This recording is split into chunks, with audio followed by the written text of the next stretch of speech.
This year's coverage of the 2023 Premium Cigar Association Trade Show was produced by Tobacco Talk Media.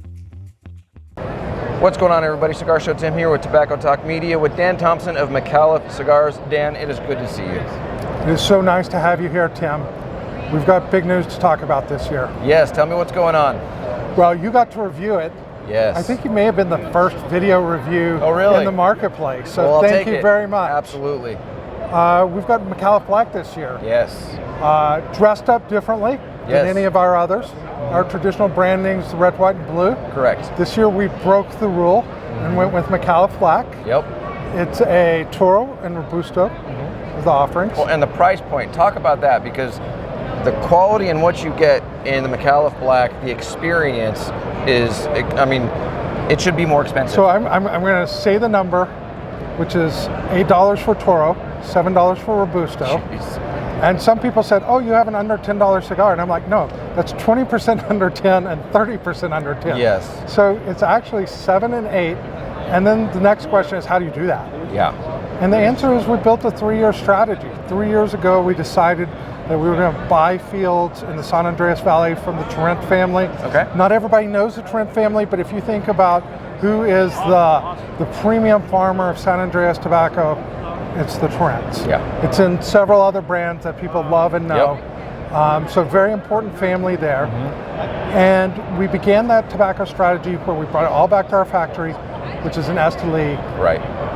We ferment it, we blend it, we produce it, we package it. The whole process. We distribute it. Yep. And what that does is it allows you to go back to this. Originally 3 years ago, I thought it'd be like $5 or $6. But that's kind of crept up with inflation, so we're at this 7 to 8 now. Which is still insane. We're so happy to have a pocket-friendly price cigar in this industry at this time for people. Yes, when everybody else is doing 2% increases, 3% increases, and going through that, to come out with something at that price point is just incredible. In the last incredible. 3 years, we've held our prices. We've increased 5% in 3 years. Yeah. Which is amazing. To be honest, I think we were maybe a little overpriced 3 years ago. Sure. But now we're kind of at the bottom of that, $10.50 to $14 range. We're $10.50, $11, and it's really provided an opportunity for people to make these part of their daily smokes. Yeah. We all love different brands. We just want this to be part of their daily rotation. Absolutely. So, talk to me about the blend on it and the process, because of how long it took. I know I covered it in my review. Sure. But I'm gonna put a card up above in the corner to go and watch my review of the Micallef Black. But let's explain what the blend is. Yeah. So it's a San Andreas wrapper. It's a Habano, and then we have a Habano binder. And then we have Nicaraguan fillers. Yes. Now, inside of that, we're also farming in Nicaragua ourselves in Cadega. Okay. So, 3 different regions of tobaccos in Nicaragua: Jalapa, Esteli, and Cadega. In our filler, we don't disclose what all we're using, but it's out of those 3 regions, because that's what gives it the appropriate saltiness and sweetness that as you smoke through it. Yes. And so for us, it was very important that from the very first light experience, that it not be something that hurts you or is too in your face, but it's a very elegant and smooth smoking experience, but it's strong. Yeah, it's the strongest one that you guys have. The strongest one that we have, and as you go from third to third, it progressively increases. It ramps up. If you don't have a meal or you're not used to stronger cigars, you're going to want to work your way up to this, have a full meal, maybe have some chocolate handy, some things like that, because if you're not used to it, it will creep up on you and it'll get you. And I agree with that. And I think that one thing that's been fun is listening to people who don't smoke typically at the stronger end. It's been described to me by them as one that's great to play with and enjoy when they're thinking about their medium or light medium smoker, because it's so smooth. Yes. And so if they understand the caveat, have snacked on something before, it's a really nice way to experiment and enjoy something that maybe hasn't been part of their wheelhouse. Right. But if you are a strong smoker, the Toro, it takes a little longer to go through the different flavor experiences. The Robusto is kind of like jumping on the express chain and running straight towards the strength. So it's a lot of fun. But this is what you can do when you think about something for 3 years and you pull your whole tobacco strategy, your packaging, and everything together. It allows us to make a cigar in our factory that comes out at $7 or $8. Well, and you mentioned packaging a couple different times and deviating from your normal color scheme. Abe DeBabna at Smoke Inn was a big part, from my understanding, as to how it came to be. So there's a couple things I would say. Abe is a great partner with us, and we actually talk in the background a lot. Yeah. And I sought his wisdom as being a retailer, because I did not come from this industry and did not know the merchandising. And so one of the things we talked about was going back to these traditional 25 count boxes. A lot of people are doing that now. There's a lot of reasons that it works. It's kind of a maximum utilization of space.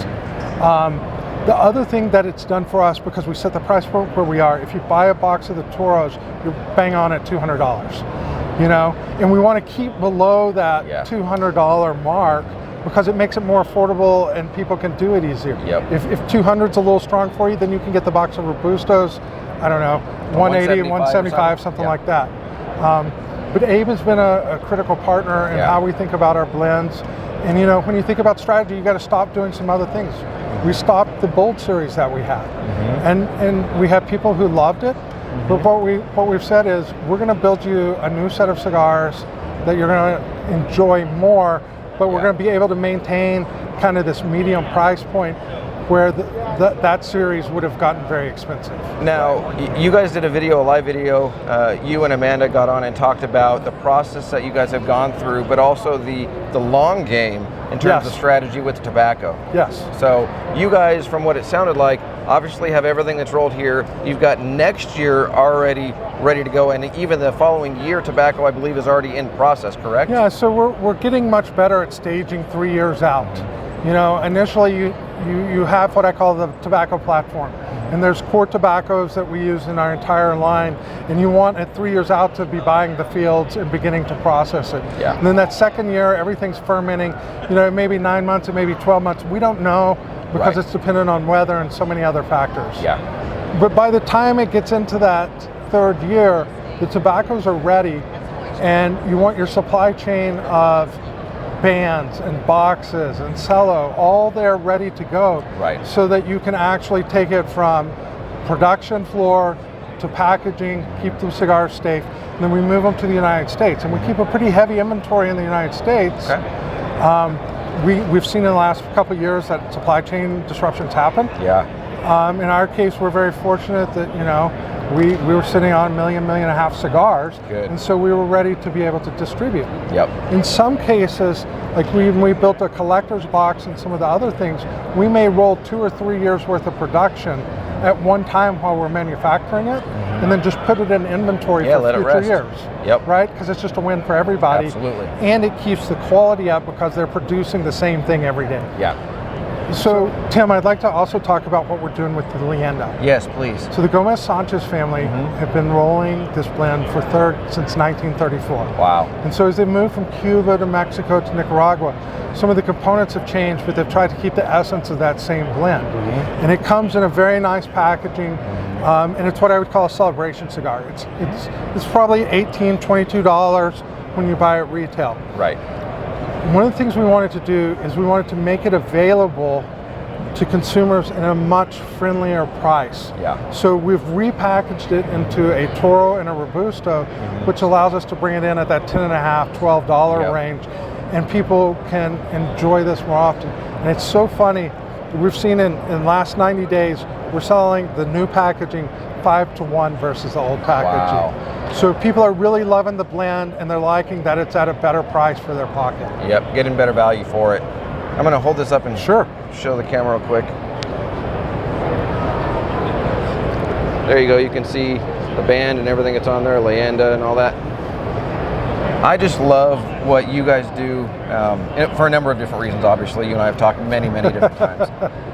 But I love how you guys, because this is not a cigar for Al, from my understanding, because no, it's not his flavor profile. Not his at all. But I love how, even though it's not his profile, it's still going to come out because there is a desire in the market for it. Absolutely. And I've heard so many people, since you've been releasing this and reviews been going on, so many people have been buzzing. Have you checked out the new Micallef Black? Have you checked it out? It's been a lot of fun. Which is really good for you guys, because not that you had anything negative before, but to come out and have something that's this developed and that much thought that went into it, people you. are already gravitating towards it. Thank you. Well, I don't know if we caught lightning in a bottle, but it's what it kind of feels like. Yeah. And it's a very special time.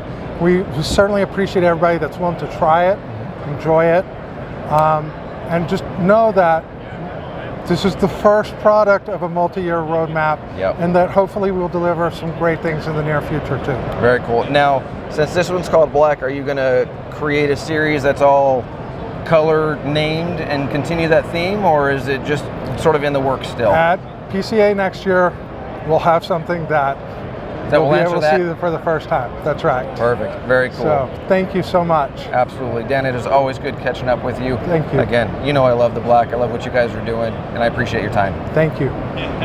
Good seeing you. All right, guys.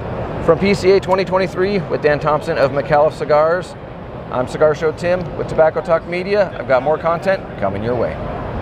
This year's coverage of the 2023 Premium Cigar Association Trade Show was produced by Tobacco Talk Media.